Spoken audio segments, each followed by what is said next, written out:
Welcome back to the show, World of Blazers. I know I took a little bit of a break there. I had a lot of business to take care of, but this is episode 99. I am one away from 100. 100. So we're getting there. I'm getting there. I'm about to achieve that big milestone there. Forewarning everybody, today's episode, no guests, just me, solo episode. But today, this episode, the one you're going to hear, is going to be old school George. And if you're not familiar with my older episodes, I'm going to offend you. If you're a Democrat, so sad, too bad, don't give a fuck. If you're a Republican, coming after you too. In fact, that's a lot of what I'm going to talk about. And the reality of the situation that we are in right now with the whole MAGA movement, the Conservative Party, Republican Party, like I don't even know what fucking party they are anymore. We have to call that out.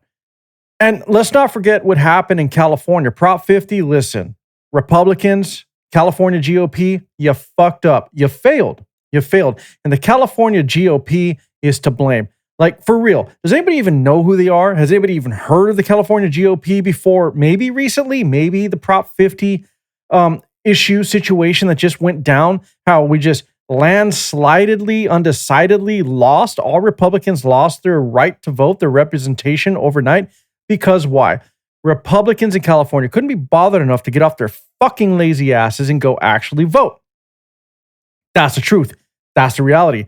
That's what we're going to discuss. So again, we're going to talk about Prop 50, what happened here with the California GOP. We're going to talk about the whole MAGA versus Republican Party, the infighting, what's happening there. And I'm going to address all these fucktard influencers. That's right, I did say fucktard. It's a word I use off and on. I'll accredit that. I've always used it, but I'm going to say that Aaron from I Had to Say It is the one who really brought it back to my attention. And after hearing his show multiple times, I got to say, you know what? Great word, Aaron. Thanks for bringing it back. And also, I have to discuss Nick Fuentes. Nick Fuentes, the guy that was so fringe that hardly anybody even knew his name. He had kind of a cult underground following, but ever since Tucker Carlson had him on his show, the world is talking about this guy. And it's scary. It's scary because of who he really is and what he represents. And we're going to talk about that. We're going to talk about little Nicky, as I call him, little Nicky Fuentes. Because just because he stands for America First, or his version of it, doesn't excuse everything else that he is. And we're going to go over that as well. But before we move on, listen, I'm going to thank everybody for supporting me in my social media endeavors. I'll be honest, my X account sucks right now. I lost a bunch of followers. I think it's just all ran by bots. I'm being suppressed, shadow banned. I'm going to call it out. X sucks. But for some reason, Meta, Facebook, basically, Instagram, Threads, for whatever reason, but more specifically for me, Instagram, you see, the company that supposedly suppressed free speech, that would not give Republican voices or conservative voices a chance, a shot to be heard, somehow that account for me is doing fairly well. I don't know why. I can't explain it, but thank you very much for supporting me. I really appreciate it. And I'm going to keep pouring on the gasoline on that fire over there in Instagram. So I'm going to tell you all right now, I don't push social media often. I'm very bad at it. In fact, my social media numbers does not reflect my podcast numbers whatsoever. It's very crazy to me that that's the case. But because I'm talking about it, give me a follow. It's very easy. All my social media handles are at Fonts Ablaze, like my last name, Fontes Ablaze. So at Fonts Ablaze. You type that into Instagram, you're going to find World of Blaze with George Fonts. You're going to find me on Instagram at Fonts Ablaze. You're going to find me on X at Fonts Ablaze. Even Threads, although I don't pay attention to Threads. I don't even really think I have that many followers. But no matter where you go, it's at Fonts Ablaze. And if you're not familiar with my YouTube channel, which also, by the way, has been blowing up, thank you very much, everybody. I really appreciate it. At Fonts Ablaze. Pretty easy. At Fonts Ablaze. I think I fumbled that a little bit. Lip smacking. I got to drink a little bit of water from America's cup here, as you can see. Don't worry, true to form, I did have a glass of champagne before I started this recording. So, thank you very much for supporting me, and please continue to support the show. Please share the show. Please follow me on my social medias. My handle at Fonts Ablaze. You'll find me pretty much everywhere. I also just launched my Substack. Finally, it's something I've been working on for a while. I've been updating it slowly with certain episodes, or certain guest episodes. And I'm starting to write articles, op-eds, etc., because I want to give you more. There's some things that I believe are better presented. Like my thoughts sometimes are better in written form versus verbal form here, video, recorded audio, whatever the case is. So look for my Substack, which is also, I don't remember if it's at Fonts Ablaze, but regardless, you can find me on at Substack. Just look for World Ablaze with George Fonts. You'll see the logo. You'll know it's me. Anyway, enough of that bullshit. So let's talk Prop 50. What the fuck happened in California? What happened? You see, there's no one to blame there except for the Republicans of California. Something so extremely important. Y'all dropped the ball on. And it wasn't even a close vote whatsoever. The reality, Republicans didn't even show up. They didn't even show up to defend their rights to be represented at all. And beyond that, the California GOP did fuck all in really getting the word out to combat what is happening, that everything that surrounds Prop 50 and what it's going to do, or well, what it it's been voted in, so we have no choice anymore now. But what it's going to do for the representation of anybody who may be conservative, who lives in a red district, who wants it to remain red, good luck. You fucked that up. You didn't show up. You decided that you couldn't be bothered to get off your ass and cast your fucking vote. And that's on you. And the GOP of California, who nobody ever fucking heard of, I'm going to tell you right now, nobody heard of them. I couldn't even figure out who they were. And I'm a Republican in California. Granted, I am very busy. I talk about politics on the national level. I do dive into geopolitics. So, partly my fault, I'm sure. I didn't dive in deep enough to find out who these people were. But to be honest, I had a hard time when I've done searches in the past.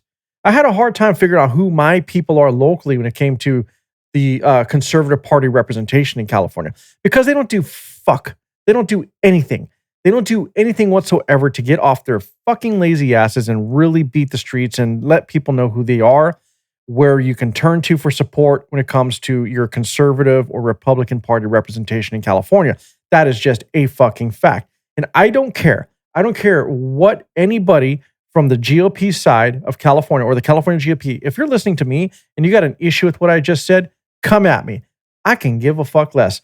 I'll be happy to talk to you. And in fact, it sounds like you need someone like me involved, because you guys don't know what the fuck you're doing, period. Your marketing is horrible. You did nothing to really combat Governor Newsom when it came to propagandizing the Prop 50 issue or debate, in terms of him trying to tell everybody it is saving democracy. It is a fight against Trump. But beyond fighting against Trump, he was really saying it is saving democracy. A vote for Prop 50 in California is combating the people who are trying to take your rights away and trying to destroy democracy. That was Gavin Newsom's message.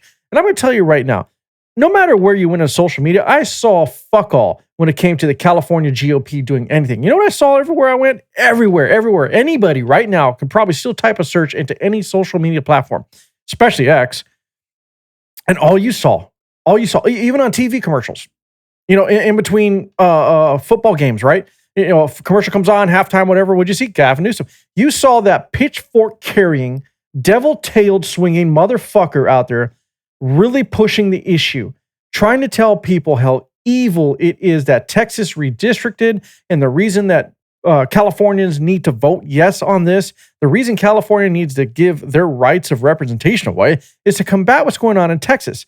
But not even telling you the whole story, that basically everything that was going on in Texas was a Supreme Court order based on a previous case that was overturned. And I'm not going to get into all the dirty details involved in that case, but I'm going to expect my audience, hopefully, to take it upon themselves to be smart enough to question even what I'm saying and do a little bit of a little fucking bit of research. Do a little something. Get out there and find out for yourself. Find out what the hell is really going on. Because when it came to California Republicans, we, including me, I'll say it because honestly, I wasn't going out and I wasn't ringing the bell. I wasn't screaming from the megaphone, etc. I brought it up a few times. I had Phil Yellow here, who was the host of California Underground. We discussed it, but that's not enough. I could have done more. And I didn't. So yeah, I'm to blame as well. But we fucked up. And you know where we fucked up? We didn't even show up. There are roughly about 6 million registered Republicans in California. You know how many show up to vote against Prop 50? Roughly half. That's right. About half of the registered Republicans in California actually got off their ass to be bothered enough to go vote for their rights to be represented. You gave that away. But again, sure, I'm to blame. Why? I have a show. I have a social media presence. May not be the biggest, but I have some following. And I got to say that I could have done more. Absolutely. But the GOP, the California GOP, definitely should have done more. They should have done more. They didn't do shit. And I'm going to tell you right now that, listen, right here. See these eyes, California GOP? I'm getting involved. I'm fucking knocking your door down. I'm coming your way, and I'm going to get involved because this is bullshit. This should not have happened whatsoever. And if we're just going by the numbers, if every fucking registered Republican in California actually bothered to get off their ass, break their fucking routine, put down their beer and their wine, whatever the fuck they got in their hand, put the Big Mac down, whatever it is you're doing that's so fucking important, to go cast your vote against this Prop 50, we more than likely would have defeated it. But nah, couldn't be bothered, right? Were you unsure? Were you really unsure whether or not your right to representation needed to be, withheld? Were you unsure as to whether or not it was a good idea to have an independent third-party organization go out on behalf of the state of California to draw the lines? Was that not a good idea? Or did you really think it was a better idea to give that power to the governing body of California, which as of now is Democrat? What do you fucking think they're going to do? Do you not see that politics lately, especially in 2025, is nothing more than a game? It's about who could win, who's getting the points, the pats on the back. But you couldn't be bothered, Republicans of California, to get off your ass and fucking vote. You're the problem. Yeah, that's right. I just called you out. You're the fucking problem. You're the reason California is where it's at. Sure, we can argue that California is corrupt, that our votes don't matter. It's true. Democrats outnumber most Republicans by, I don't know why I said most, but let's just say they do outnumber Republican in California by, I think it's double. Yeah. So I think it's around 2-1 in terms of representation of Democrat versus Republicans. 2-1. So if everybody goes out and vote, regardless, if they all go out and cast a vote for anything, for the most part, Republicans are going to get their ass beat every time. But the reality is not everybody bothers to vote. And in fact, most people don't even vote unless it's a major presidential election, for example, or a governor's election. Those are the major things that people care about. Everything else, they kind of just go, whatever. And that's the problem. That's where the California Republicans need to take advantage of the laziness of the California voters on both sides, Democrat or Republican. Stop being fucking lazy, Republicans. Get your ass out there and actually take this serious.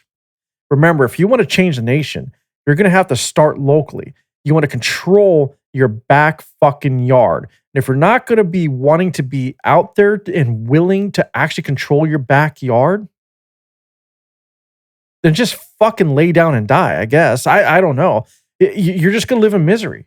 You're just going to be one of those whiny bitches who just complains and complains and complains, but does fucking nothing, because the simplest thing you could do, the most basic thing that can help you in this republic of the United States is to literally go out there, get off your ass and vote. That is it. I mean, that's all we ask of you at the bare minimum. I understand you might not be able to take the time to go door knocking, hang signs, all that shit.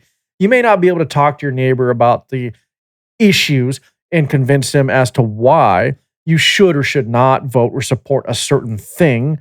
I get it. Life's busy, right? Our modern society keeps us very busy with work and everything, you know.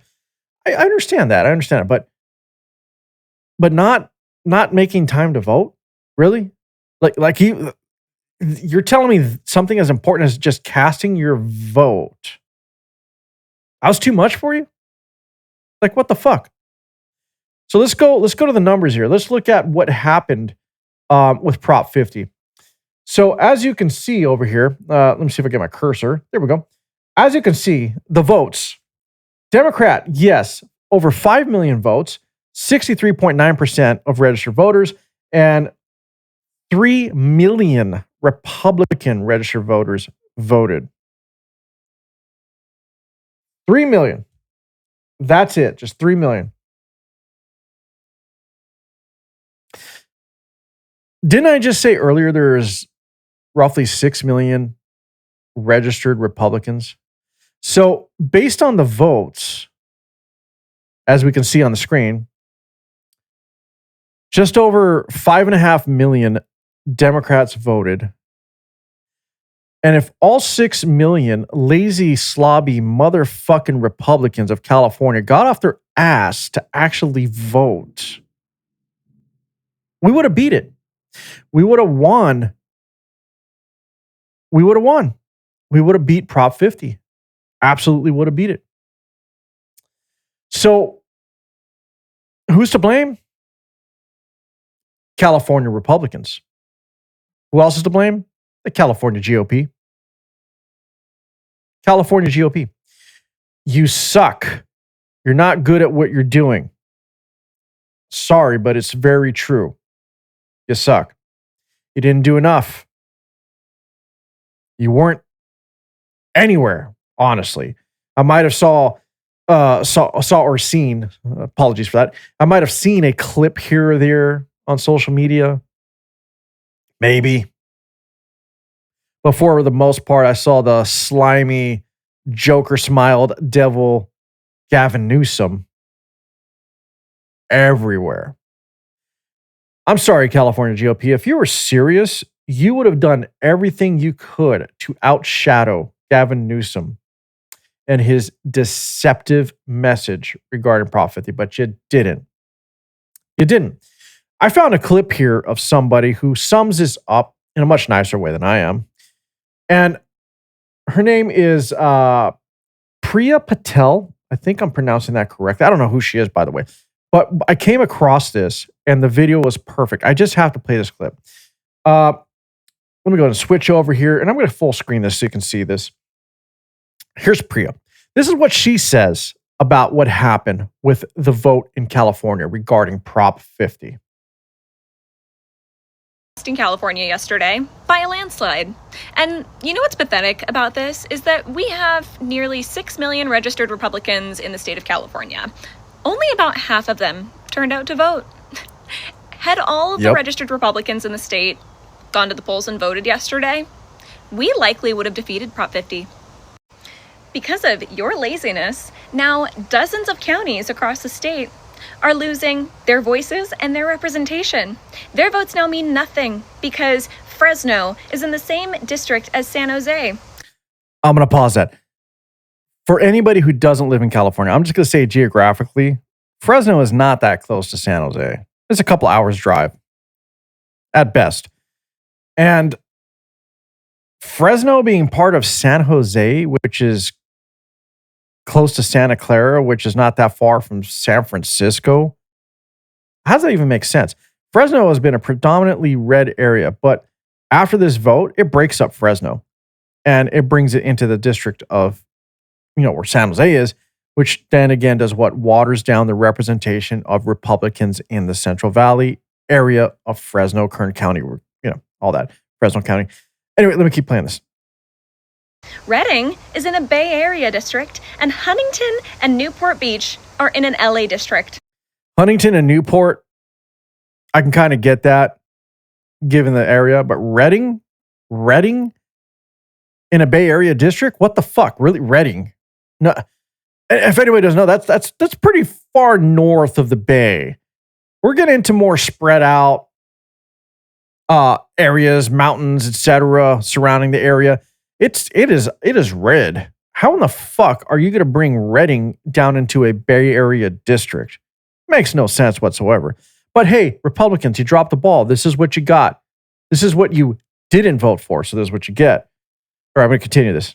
Completely different people, completely different ways of life, completely different infrastructure, and completely different interests. And yes, this will have a top-down effect. The implications of Prop 50 will trickle down to the state and local level. Mark my words, it's not going to just remain federal. But what I find funny about all this is that when I was watching the election results last night, Fox News exit polls reported that 92% of voters believed that the maps should be drawn up by an independent commission. The majority of these people voted to throw out that very thing. We currently have an independent commission in California. Okay, proves the point. Proves my point I've always said. People live on the surface of information. It was voted a while back that the lines that are drawing in California regarding our districts was to be handled by an independent third-party organization, just as I stated earlier in the show. And most people who voted agreed that is what we should do. But why did they vote to take that away?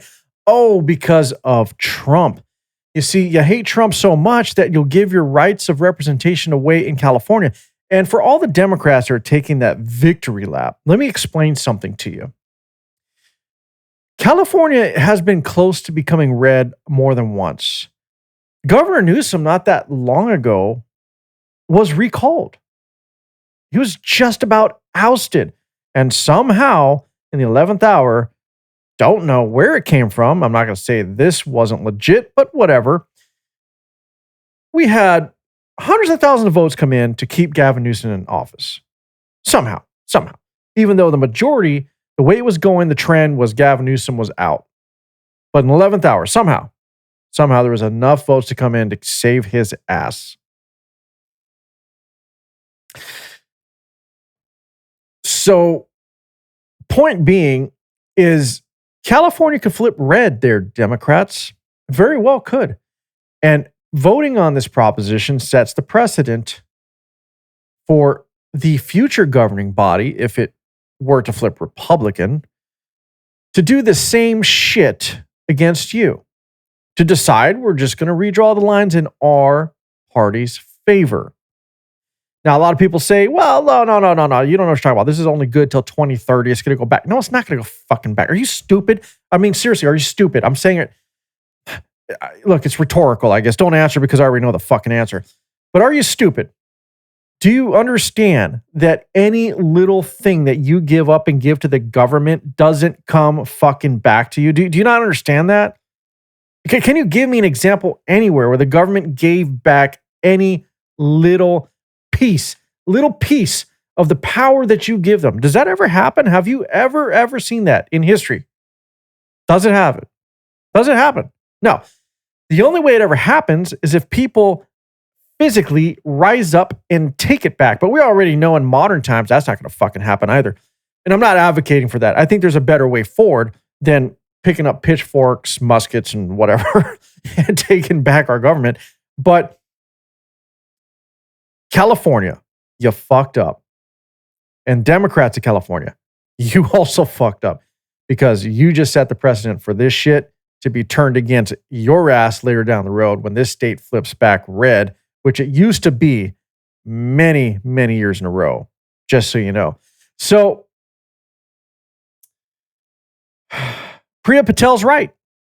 She's absolutely right. I want to show everybody, I'll pull this up here. I want to show everybody what's going to happen now. After this vote went through, after the vote for yes in Prop 50 in California, I want to show you what your map's going to look like. I want to show you what happens to your fucking representation that you were too lazy to vote for there. Now, I'm talking to you, Republicans of California. So this map here, on this side on the left, this is where the current congressional districts this is what they look like anyway. This is where the lines are currently drawn. After this vote of yes, this resounding, uncontested vote for Prop 50, this is what your representation looks like. Is that a reality check for you? I hope it is, because I'm going to tell you, living in California, all this area up here, I'm looking at the district lines on the left here of the picture, all of that I'm circling with my cursor, I'm going to tell you right now, that is fucking red. That is red. And what you see on the right is the redistricting that will happen that brings all the populists over in to be a blue district. The problem with this, you're like, well, we still have a good little chunk of red. Well, do we though?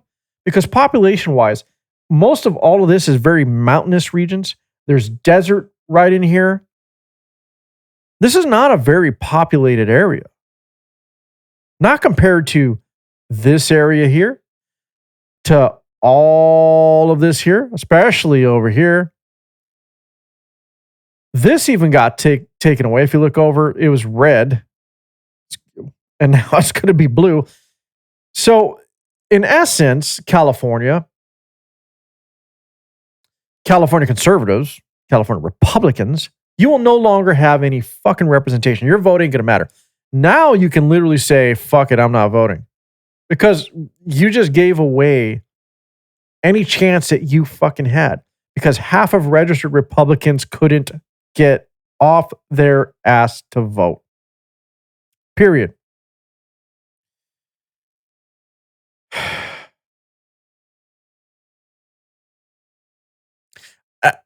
I don't know what else to say on this. I do blame these guys here, though. I blame these guys. The California Republican Party. Does anybody, the California GOP, has anybody even heard of them? You know, they were saying that they were doing everything they could to press forward and convince people to vote for this, to get off their ass. They're saying that they called registered Republican vote. Look, I'm a Republican voter registered in California. I didn't get a fucking phone call. I didn't get a phone call. Most people I know that are Republican in California didn't get that phone call. We didn't see any town halls or anything in our area in regard to getting out and voting against Prop 50. Where in the hell was your activity? Like, let's just be honest. Like, where the fuck were you, California GOP? The California Republican Party? Where were you? What were you doing? What were you doing? Look, we're sitting here. We're sitting here in need of people who take real action. Okay, this isn't schoolyard kickball anymore. I mean, we've all graduated. We're done with that shit. It's time to get serious. It's time to get out there and really care about your future, about your representation. If you love California so much, get out there and make the fucking change. Get out there and be the change. Do everything you gotta do to save your right to live, your right to live how you want to live in California, because as of now, you just fucked that up. You just fucked that up. Here is the chairperson for the California GOP. This is her response. Someone that I didn't even know existed until I heard a recent episode of California Underground. I'm just being blunt, being honest. And so I looked into her. I looked into the whole California GOP, and let's just say it's bleak. It's abysmal. It really is. I'm going to go ahead and full screen this for you here so you can see it a little better. There you go. And here, let's hear what she has to say. Let's hear her response to all of this. Never end. We're going to keep on working, and we're going to keep holding those accountable in Sacramento. And so I want to introduce the CA GOP chairwoman, Corrin Rankin, for a couple comments. Thank you. Good evening, everyone. My name is Corrin Rankin. I am the chairwoman of the California Republican Party. And And, we stand here tonight at the California Republican Party headquarters, but this is not a Republican versus Democrat issue. This issue, Prop 50, is political insiders, political elite versus... Let me address that real quick. Excuse me, Chairwoman. It very much is a fucking Republican versus Democrat issue, because that's exactly what Gavin Newsom made it. Your governor made it a Republican-Democrat issue. The issue is that he wanted California to be swayed that much more blue to gain another 5 seats or so in Congress. He wanted another few districts that are blue so that when it comes to the presidential election, there are more blue electoral votes. Yeah. This was a Republican versus Democrat issue. Now, I get where you're going. I understand that this affects everybody, just as I said earlier, because, again, this could be turned against Democrats who are running a victory lap over this vote of yes. But you obviously don't understand the fight you're in, Chairwoman. You just don't. I'm sorry, but you sound incompetent so far. But let me play a little bit more. Let me give you the benefit of the doubt. Is the people of California. True power lies with the people. And the passage of Prop 50 tonight takes that power away from the people of California. Agreed. We have fought for almost 2 decades here in California to not only create our independent redistricting commission, but to keep our independent redistricting commission. Like Assemblyman Tongipa said earlier, it's the gold standards. Other states should be following the standard that Californians set with this independent redistricting commission. We have fought for it. We've fought to keep it. Community members throughout the state of California have spent tens of thousands of hours pouring input into the shaping of these districts, and in one fell swoop, political insiders grabbed the power away from the people. You know why? Because you didn't do shit. That's why. I've never even seen your face on social media. I haven't seen you make one video clip telling people why Prop 50 is bad. I'm not saying that you didn't do it. I just personally didn't see it. And I'm someone who is on social media. By virtue of me having to do this podcast, I have to be on social media. I'm not one of those people that just has to ignore it. And I'm telling you right now, I did not see you in any of my feeds on any of the platforms I'm involved in. None. Gavin Newsom outclassed you. He fucked you. And he ran to the bank with your own fucking money. He literally ate your lunch. Because you didn't take this serious enough.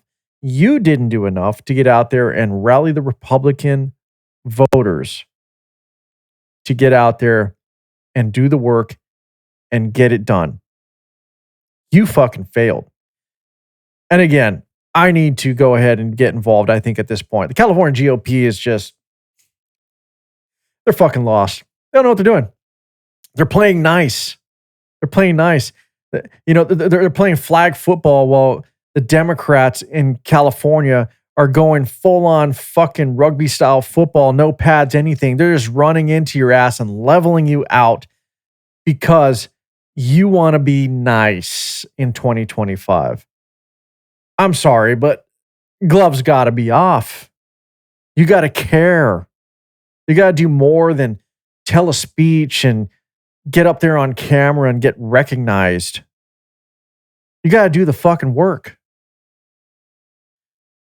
I'm going to go ahead and I'm reaching out. I don't know if they're going to take me serious. They better. All they have to do is look at my YouTube, and I probably got way more fucking numbers than they do.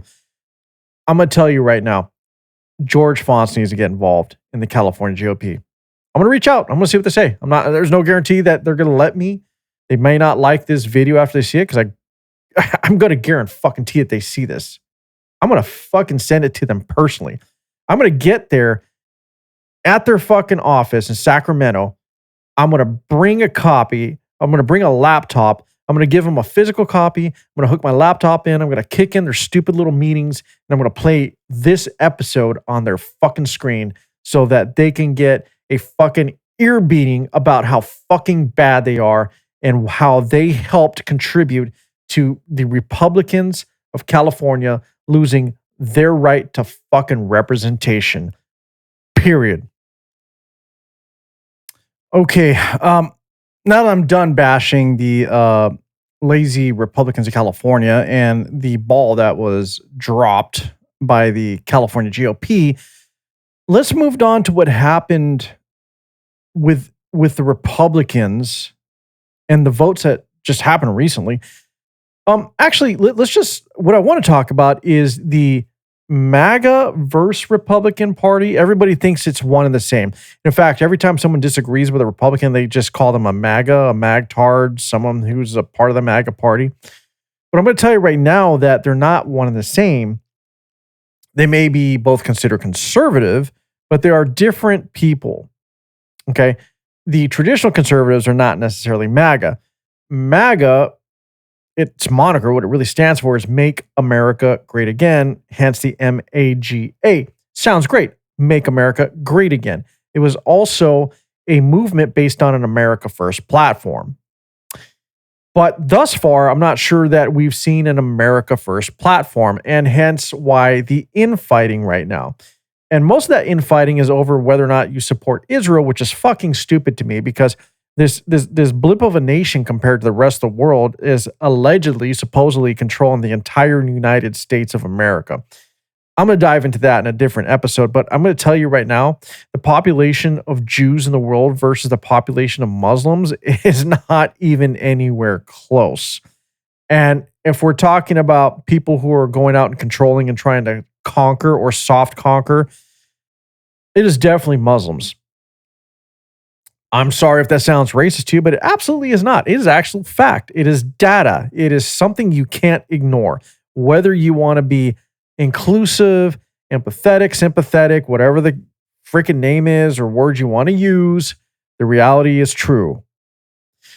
So moving on from that stupid argument that Israel completely controls America, which they don't, but I am going to say this. I question our relationship at times. I definitely don't think we should be giving Israel as much money as we do. Billions every year. For what, I have no idea. Yes, they're a strategic ally. Yes, I agree that we do need to have an allegiance with them, but that should be a two-way street for sure. And they're important. They are. But they do not run America. And if there's anything that I would wish when it comes to our relationship is turn off the fucking spigot of funding or drastically reduce it and hold Israel accountable for the bullshit that they pull sometimes. And look, I'm not anti-Jew. This isn't anti-Semitic in a statement. If you think that's anti-Semitic, then you got the reasoning of a fucking 12-year-old. I'm sorry. It is me calling out the nation state of Israel, not the Jewish people. Because I can't say that the government of Israel and how they act represents everybody who is a Jew. That being said, I also got to say that I'm against dual citizenship. Any Jew here who has a citizenship in Israel as well in America, I'm sorry, but, and this is going to offend some people I actually do talk to, but you can't have one toe in the water and another one firmly planted on ground and always give yourself an out. I also don't believe that you should be able to leave the fucking United States of America to serve in another nation's military to defend the operations and the sovereignty of that other nation. You're either an American citizen or you're not. You either believe in America or you don't. You can have an affinity for where you came from. You can respect your heritage, but when shit hits the fan, it's fucking America first. I'm going to leave that there. That's what I believe. It's what I've always believed. And for people who are hearing the show who think I'm being unreasonable, go back to my back catalog. I've said this many times. I've gone over the numbers. I've gone over the U.S. aid numbers. I've gone over all the funding that we give to nearly 240 countries and territories throughout the entire world. America bleeds itself to help other nations, to literally help the world. And yet, when we bring this up, we're chastised for it. We're called anti-Semitic if we just say the word Israel. But in my opinion, the Israel talk is, I'm sorry, man, but it's done. It's over. It's baked. Get over it. Yeah, we get it. We shouldn't be giving them as much money as we do. Agreed. I understand. AIPAC shouldn't be able to lobby. Well, I agree with that, but at the same time, America lobbies in other countries as well for our interests. So there's a few things going on here. Israel's an ally, yes. Does Israel control the United States of America? Fuck no, they don't. Does the United States of America need to put their foot down in the relationship more often? Hell yes, they do. America absolutely needs to put their foot down more often. And should we ask more of our ally? Fuck yes, we should. That's how I feel. Getting back to the whole MAGA versus Republican Party debate, which again was mostly focused on America first versus Israel first, which is a fucking stupid argument. But let's talk about how New York, since we're talking about Republicans, how New York gave away America to a degree. I know, New York City, not the state, to a mayor who's a self-professed socialist.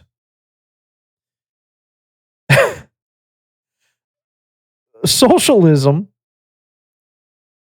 got voted in to rule the city of New York, a socialist.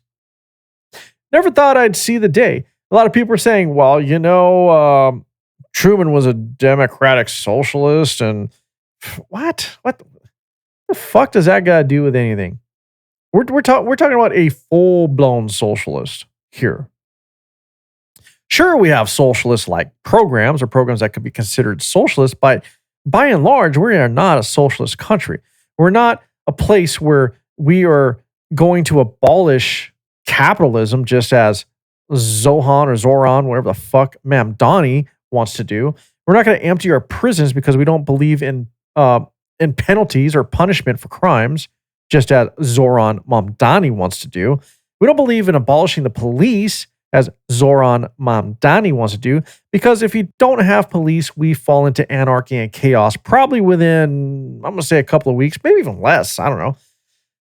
These are all things that Zoran Mamdani stands for. But yet, the people in New York, they couldn't see past that because all they heard was low rents, free groceries, free money, no taxes.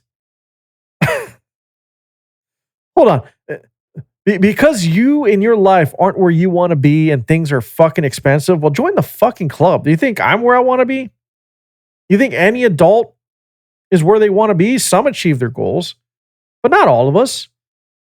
We accept that we got to move forward, press on, adapt, become what we can. But we don't give up. People like me don't give up. I don't accept that, I grew up mostly poor. I did what I could to earn a living. I pushed on. I moved on. I made something of myself. Yeah, it sucks when you're younger. And today, I'm going to tell all you young people who keep complaining, I can't buy a house. Well, guess fucking what? I have a pretty good income, and I can't afford a fucking house today either. All of us Gen Xers who thought that, hey, we're going to take advantage later, we're going to make all this money, we're going to have great careers, and we're going to buy multiple properties and set ourselves up and our families up for generations to come. It didn't happen for us either. Growing up Gen X, a lot didn't happen for us, to be quite honest. We're in the same boat. We're going through the same shit in real fucking time. I know you don't want to hear that, but it's true. But hey, when it comes to Mamdani, let's focus on how New York fucked up, because this is Mamdani clearly stating he's a socialist. How he wants to make sure that, well, socialism rules.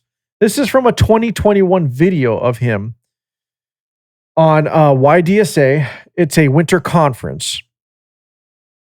Here's Mamdani right here. In his own fucking words, New Yorkers. We clearly do not have the numbers as they are in this moment to win the radical legislation that we need to bring about and begin to believe that these kinds of results are sufficient. We have to continue to elect more socialists, and we have to ensure that we are unapologetic about our socialism. Now, we had an academic boycott campaign and one of the aspects of that was to fight to stop study abroad at universities in Israel that were complicit in the occupation, many of which through the development of weapons technology for the IDF. Now, by bringing the issue of Israel, Palestine, apartheid to Bowdoin, you bring it front and center, it's harder to ignore. And then making sure that we move to dismantle that relationship. Those are things that you can do as a legislator, right? You can. First off, what is all the foreign relations and geopolitical situations here, relationships? What does that got to do with New York fucking City, Mamdani? I get this how you feel, but we're talking about a city within the United States, within a state of the United States of America, that you should be focusing on as someone who has aspirations back in 21 to run for mayor. Now you are mayor, and you're going to sit here and say that we need to destroy the relationship with Israel when you need to figure out how to keep the city of New York moving, functioning, and going. You're clearly stating that you are a socialist and you got to be unapologetic about your socialism. This is what New York voted for. I'm not going to spend a lot more time. Actually, I'm not going to spend any more time on Mamdani. You see, New York, you fucked up. You got what you voted for. Enjoy his term. Good luck to you. All I'm going to say is you fucktard Democrats out there. And I did say fucktard Democrats because that's how I feel about New York City at this moment and the Democrats of New York City. You got what you voted for. You're going to fucking find, actually, that's the way I should say it right there. You fucked around. Now you are going to find out. Mark my words. This is going to go south. It'd be a shame if New York City ends up looking like Detroit. I'm just saying. So, with that being said, let's talk about what's going on with this MAGA Republican thing. See, I think MAGA right now does not represent the Republican Party. I think MAGA is conservative, but I think MAGA needs to be its own party. I think MAGA at this point is a third party. They need to come out and just be that, a third party. They're not the Republican Party. They're conservative leaning, but they're not Republican Party. It's just a different group. And it's fine if you want to be MAGA. It's fine if you want to be Republican. I mean, pretty much the same views. We do vary here and there between parties. Although MAGA is not an official party, but they should be. And what I'm trying to get at here is all the infighting, the results of the elections, everything that was happening is the result of all the infighting between Republicans or conservatives.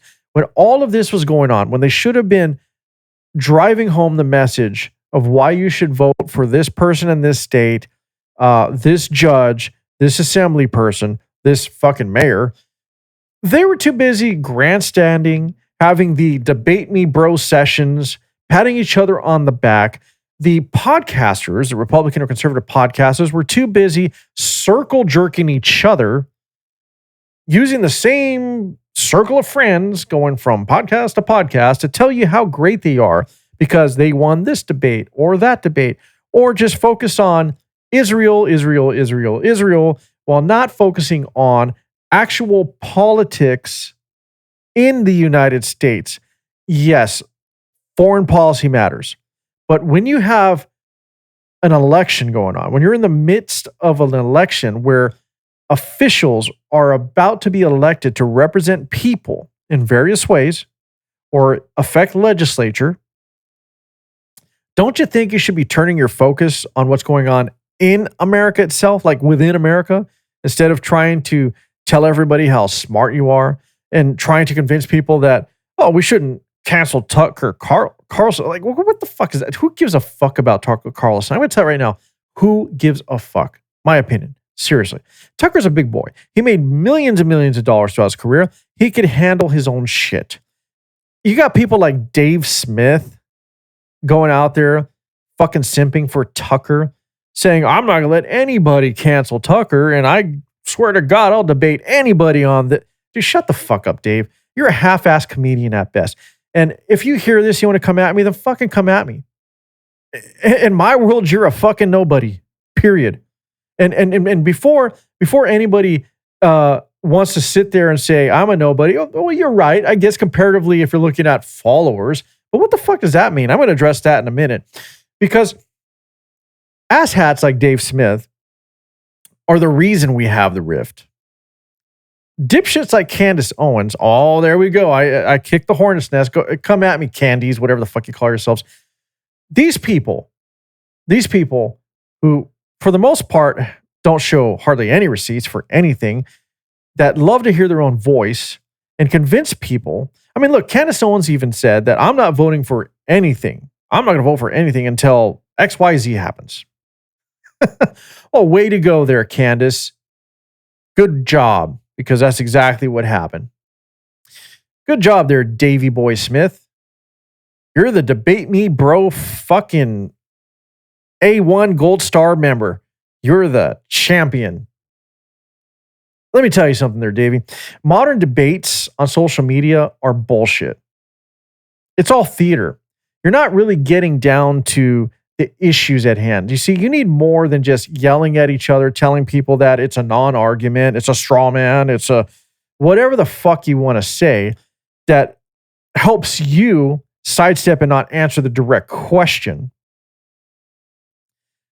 Nobody outside of X gives a fuck about your debates, buddy. Nobody.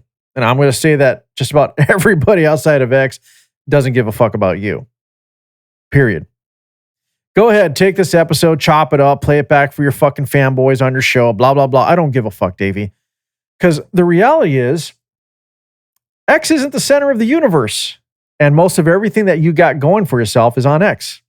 Just like some of the other cronies that are within your own circle.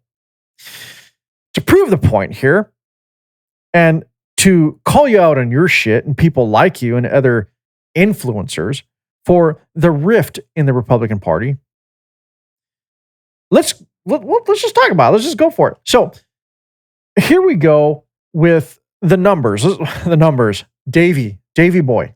Davey, pay attention to this. This is eye-opening. I guarantee it. It's eye-opening. All right. So I asked, what are the total number of users on X in the USA? And this is important because, again, X is the platform that people like Dave Smith will use to validate their political positions, their arguments even. So using the cursor here, hopefully you can follow along. It says, as of late 2025, X, formerly Twitter, has approximately 99 to 111 million monthly active users in the United States. Sounds like a lot, right? Sounds like a lot. All right, Davey boy, I'll give you that. 111 million users, that's a lot of fucking people. Are we to assume that everybody on this platform, all 111 million, fucking love what you have to say and support you? We're going to get to that. So, next question. Number of people in the USA that actually use X or engage in X for politics. Okay. Well, as of mid-2024 to early 2025 data, while a precise number of people using X specifically for politics isn't available, statistics show that a significant portion of its users engage in political content, and I can agree with this. And it's estimated that 59% of US X users say that they use it for politics. So just under 60% of the 111 million users or United States users of X actually engage in politics. Well, I'm sorry there, Mr. Political Influencer, Mr. Davey Big Ol' Boy Smith. Looks like your reach is shrinking in relation to the U.S. population, because the U.S. population is, as of November 5th, 2025, population of the United States is approximately 347.9 million. Let's just round it up to 348 million. So let's put that in perspective. The population of the United States of America, 348 million, 111 million of those users on X. Okay, so of the 348 million, 111 million of those people in the United States are on X. Okay, still significant amount of people. But I know what you're going to say. Well, that is a general number, and that doesn't represent anybody who's actually engaged in politics and voting. I got you there too, buddy. So let's go ahead and see how many voting-aged people there are in the United States of America. As of data from early to mid-2025, the citizen voting age population in the USA is estimated to be approximately 238 million people. So out of those 238 million people who are of voting age, roughly half, or actually less than half, are on X for political reasons. Okay. So less than half of the voters are on X. But remember, only 59% of those 111 users using it for politics are actually engaged in politics. So again, 59% of the 111 users in the United States on X are actually engaged on X for politics. So are you starting to get the picture here? People like Davey Boy, your reach, who you are, what you think you are, is closing in. Interesting. Let's go to something. Well, here, I'm going to read. I did a little math here earlier, because doing math on the show is not a good thing. I've been caught before. And I'm horrible at it. So here we are. So as I stated earlier, population of the USA is about 348 million. Voter age people in the USA is about 238 million. Of those voting age people, 111 million people are X users. But only 59% of X users actually engaged in X for politics, which is, here we go, only 65,490,000 people, which is less than 30% of voter age people in the USA engage in politics on X. You hear that, Davey Boy? Less than 30% of users on X actually engage in politics. I'm sorry, I said that wrong. Less than 30% of the 111 people, of the voting aged people in America, actually are your audience. There. Sorry for that. I fumbled a bit, but there's the correction. 238 million voting age people in the United States, 111 million users on X, but only 59% of them use X. Less than half. And 30% of those people are pretty much the audience you're talking to. So let's go ahead and look at Davey Boy's followers. So Davey Boy Smith here has 852,000 followers. That's pretty good. So 852,000 people pay attention to Dave's content. But there's 238 voting aged people in the United States of America. Less than half of those people use X, and only 60% of those people use X for politics. Starting to see the picture here by numbers there, Dave? You're not as influential as you think. You're part of the club. So you're going on the podcast tours, the Piers Morgans, whatever, but it's because you're in the circle of friends. And you guys are all just circle jerking each other. So you got 852,000 followers. And that is a portion of the users on X. And again, 59% of total US users actually engage in politics. And who's to say that 852,000, like some of those followers aren't even in the United States of America, Dave? That they may like to hear your debates, but you're not necessarily influencing the votes in the United States of America because, well, they don't live in the United States of America. Also, here's one of Dave's cronies here that has a loud mouth and says a lot, Mr. Clint Russell. He has 269,000 or so followers. Do I got to keep painting this picture here? And the people that they are talking down and bad to about, like Ben Shapiro, who called out Nick Fuentes recently, they're trying to say that Mr. like Clint Russell and Dave Smith and people like him, the people within their little circle of fucking friends, that they own Shapiro, that Shapiro has not any relevance anymore, that he's a nobody, that nobody pays attention to him. Right.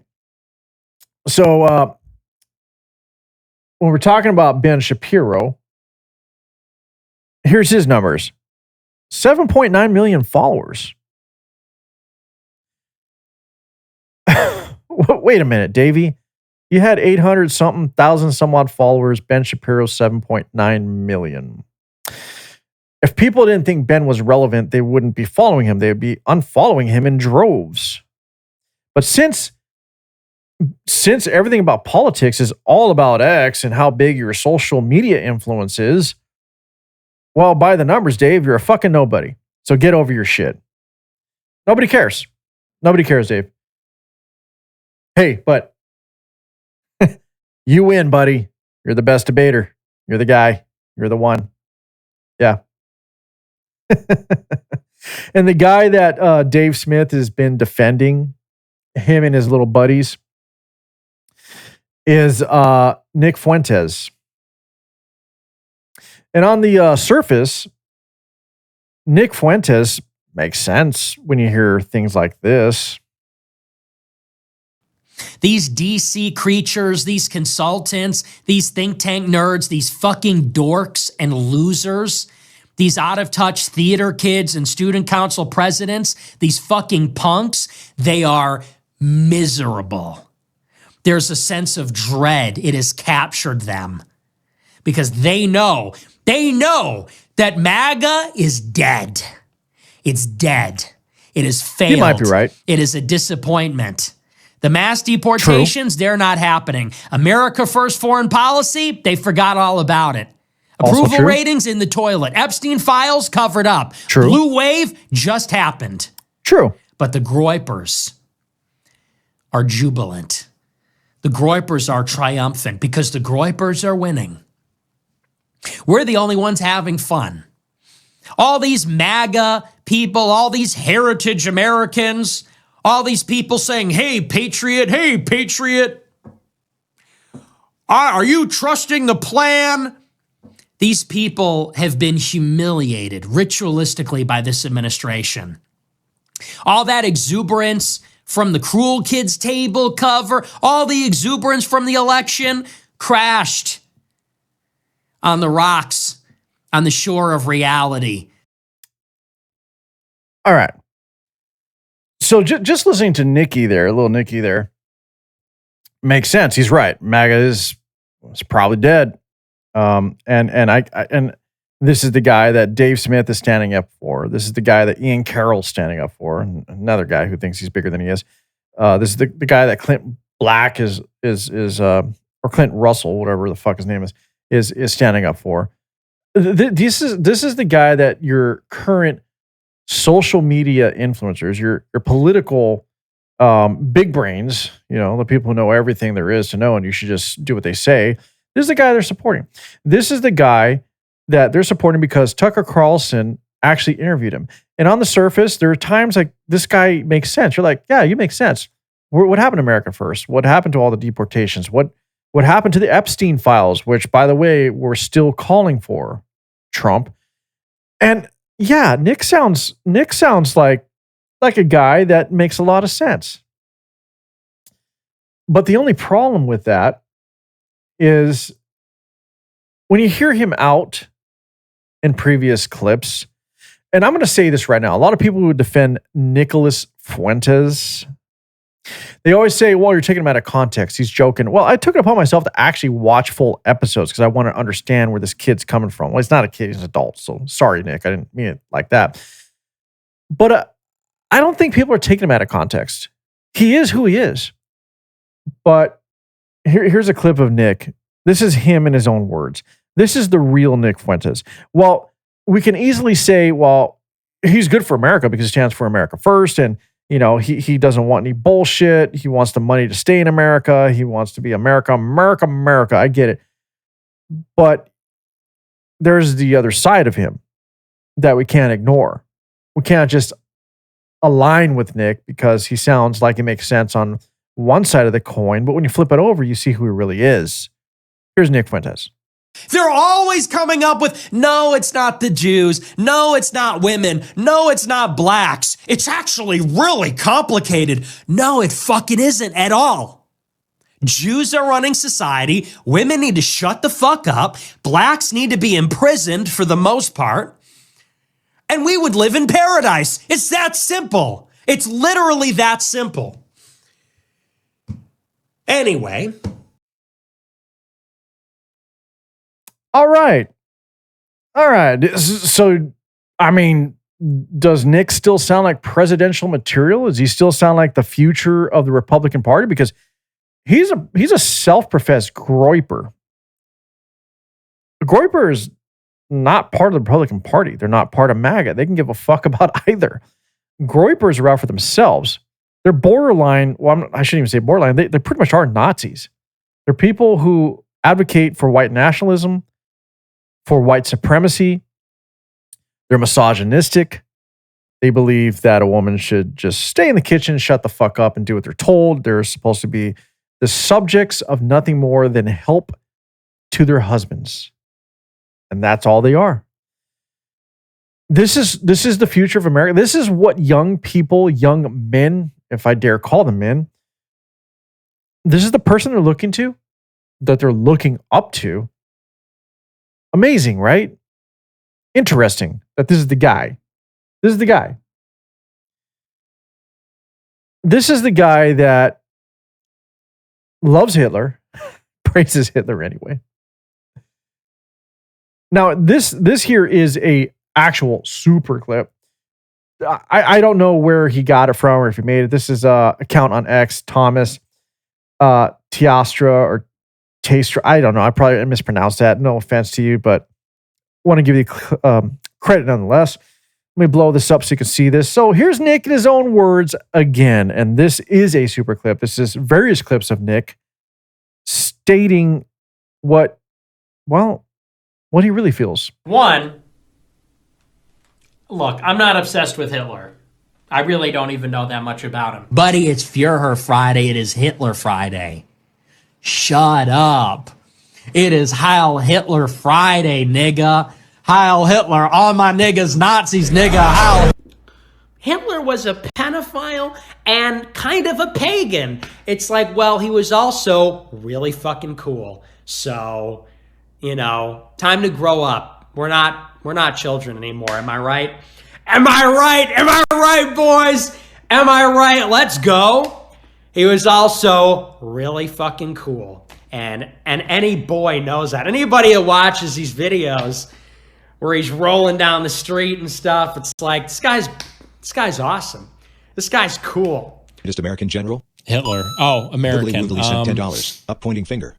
If we're going to say Hitler bad, then I'm going to say Churchill bad, and I'm going to say Roosevelt bad, and I'm going to say they're all bad. But if we look at him as a product of his time in that moment, you know, we have to judge him with those things in mind. Hitler was an incredibly ambitious, aggressive risk taker.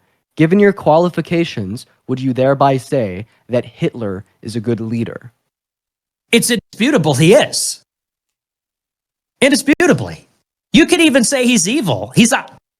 He made Germany great again. Second semester, I got home in the spring and I was like, Mom, Dad, Hitler was awesome. Hitler was right. And the Holocaust didn't happen. And my parents were like, we cannot believe what you are saying. We did not raise you like this. I'm like, I can't believe you're not being chill about this. It's 1 hour to cook a batch of cookies. And you have 15 ovens, probably in 4 different kitchens, right? Doing 24 hours a day, every day for 5 years. How long would it take you to make 6 million? I don't know. It certainly wouldn't be 5 years, right? The math doesn't seem to add up there. The math doesn't quite seem to add up there. I don't think. That's him referencing the killing of Jews, 6 million Jews, by the way, in the Holocaust. I think you'd result in 6 million, maybe 200 to 300,000 cookies. And I think the Red Cookie Association said something like that, probably 200 to 300,000 cookies baked, probably. And in addition, in this hypothetical, I imagine that if you took aerial photographs over the kitchens, you would need to see certain smokestacks to release the smoke from baking the cookies. And the smokestacks would project certain shadows, but I guess they're not visible in the aerial photographs taken over the kitchens.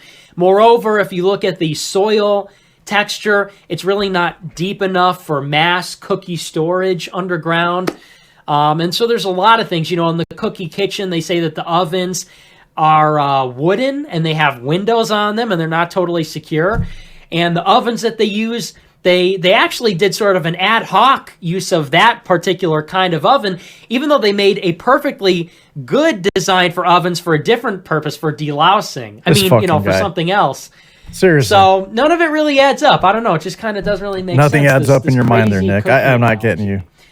So 6 million cookies, But it's like 6 million degrees. It's like an oven in here. It's like 6 million degrees. I'm feeling like a chocolate chip cookie. Feels like an oven in here. All right. I'm not going to play any more of that. Are you getting the picture regarding this fucking guy here? This Nick Fuentes. The guy that these fucktard influencers, the Davy Smiths, Ian Carrolls, Clint Russells, these fucktards. This is the guy they're supporting because he makes a lot of sense. And the only reason they're really even rallying behind him is because he says, America first. Okay. That's it. Because he doesn't like Jews, doesn't like Israel. That's all the reason to get behind this fucking guy. This guy, Nick Fuentes. Seriously. The person that nobody heard about until recently, until Tucker platformed him, basically. And my issue with Tucker, I'm going to tell you this right now. A lot of people are saying, Tucker has a right to talk to who he wants. Yeah, he absolutely does. It's his fucking show. He can say whatever he wants. He can talk to who he wants. I don't really give a shit that Tucker talked to this guy. I care that Tucker threw softballs his way to make him look good, to make him seem palatable, to overshadow and purposely not directly press him on the bullshit that he spews, just like the stuff that I played you. He didn't press Nick on any of that crap, on the use of his derogatory words towards black people, his blatant hate for Jews, his love for Hitler, apparently. Oh, and he admires Stalin. In fact, he told Tucker this on his fucking interview, of all things. He told Tucker this on there. I'm going to blow this up for you guys here. Watch this. This is straight from Tucker Carlson's interview. So it was like late December. It's actually funny. It was December 18th. I remember because that's an important date to me. And it's Joseph Stalin's birthday. Oh. I'm a fan. You're a fan of Stalin's? Mm-hmm. Always an admirer. But we don't need to go into that, I guess. Well, that's... okay, let's get back. We'll circle back to that. It was weird because the reason I mentioned that, it was almost like... Because I woke up that day and I was like, oh, it's December 18th. And I was just like very acutely aware of like, today's like a strange day. This is the day that the attempt happened. So what the fuck, serious? Hold on. This little Nicky Fuentes is the future of America. This is the fucking guy that young men are looking up to. Serious? This is the guy that all you fucktard political influencers out there that barely have 2 marbles rattling around your fucking brain.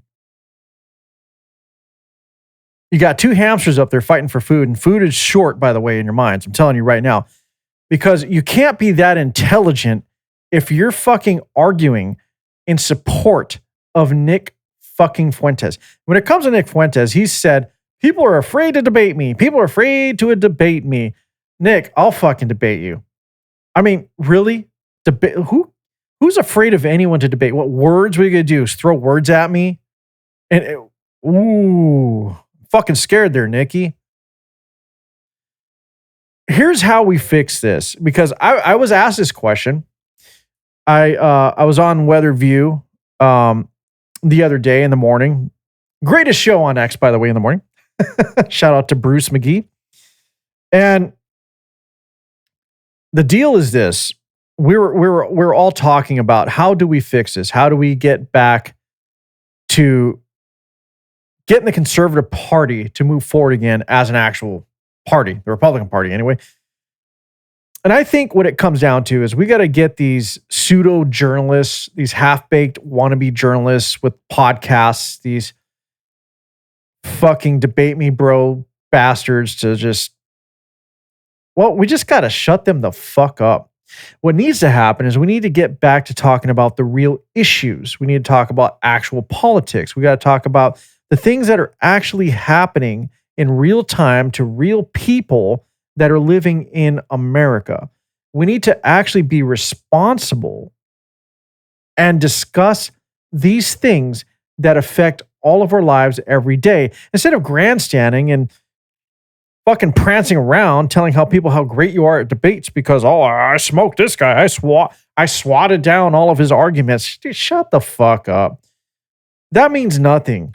That means absolutely nothing. Well, you're going around doing these debates and jerking each other off within your own little circle.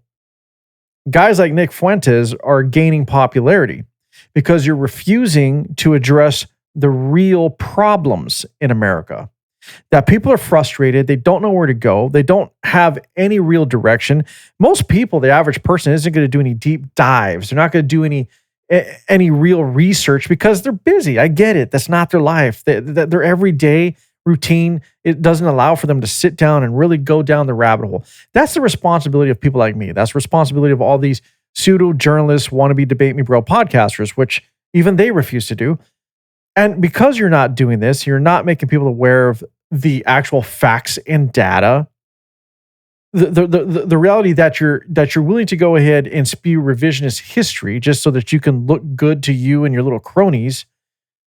People are confused, uneducated, and don't know where to turn, how to vote, don't know who their leader is. They're disappointed in the system.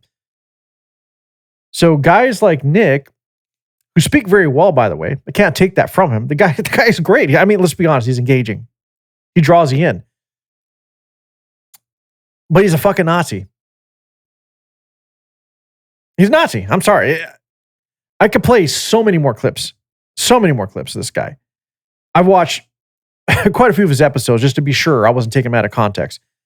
What I just played for you on this episode regarding Nick Fuentes, that is Nick Fuentes. And if you agree with Nick Fuentes, everything that he is and what he stands for, then, well, there's no saving you. I'm sorry. There isn't. And for all you ex-influencers who think that you have a grasp on politics and that your reach is so big and far and broad and that you have something to offer, by the numbers, by the percentages, by the population of the United States, the people who actually use X, which is less than half of voting-aged people, which is only 111 million users or so, only 59% of those people actually use X to engage in politics. And when you're looking at people who have a following of 850,000, Davey Smith, that's a hell of a lot more than I got, I'll admit it. I mean, hell of a lot more. Your reach seems really small, though, when you break down the numbers. Like, tiny, buddy. Tiny. Fucking tiny. All right, that's all I got for the show. And I'm going to say this. Please continue to like, subscribe, and share the show. I appreciate the growth, everybody. We're going to grow this together. Tell a friend. Tell everybody out there about World Ablaze with George Fonts. Support me on social media. Thank you very much for supporting me on Instagram. That thing is starting to really take off. And I warned you guys earlier. Look, this is the side of George that you don't always see. Because when I went down the road of getting guests, I had to be a lot more cordial. I had to hold back because I want to hear what these people actually have to say. But as I do more solo episodes, you're going to get more of this. So if you don't like it, hey, whatever. Goodbye. Sorry. This is what you're going to get. I'm not going to apologize anymore. I think I dropped the ball by letting people like the Davy Smiths, the Clint Russells, and the Ian Carrolls, and all these fucking Candace Owens and these other dumb fucks out there sway the people with their misinformed rhetoric. And I'm not going to do it anymore. I'm not going to sit here and allow people like Nick Fuentes to become the driving force in American politics. I'm not going to allow people like a straight up full-blown socialist like Zoran Mamdani or Mamdani, fuck them. I'm not going to let that happen anymore. I'm going to do my best. And because I live in California, I'm done. California GOP, I'm fucking coming for you. Get ready. Anyway, thanks again, everybody. Appreciate you. And as always, have a great day. Devils hide behind redemption. Honesty is a one-way gate to hell.